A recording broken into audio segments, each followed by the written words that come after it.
These are not memories that you want to go over.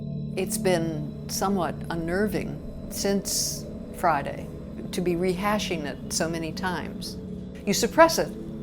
It's not part of your active thinking every day, but you don't forget.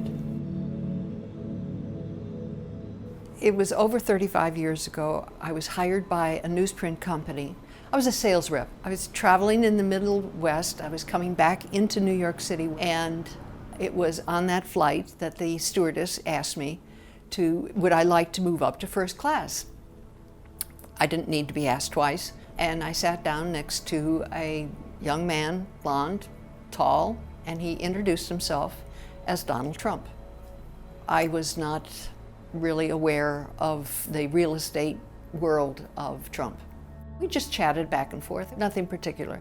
It wasn't until they cleared the meal that somehow or another the armrest in the seat disappeared, and it was a real shock when all of a sudden his hands were all over me. He started encroaching on my space, and I hesitate to use this expression, but I'm going to, and that is, he was like an octopus. It was like he had 6 arms. He was all over the place. And if he had stuck with the upper part of the body, I might not have gotten that upset. But it's when he started putting his hand up my skirt, and that was it. That was it. I was out of there.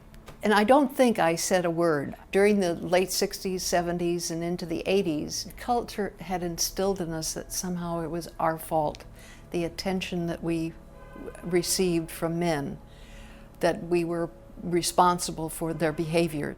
You didn't complain to the authorities, you didn't complain to your boss. If something happened to you, you just bucked up and you went on. I thought to myself, gee, I wish the stewardess would come and rescue me.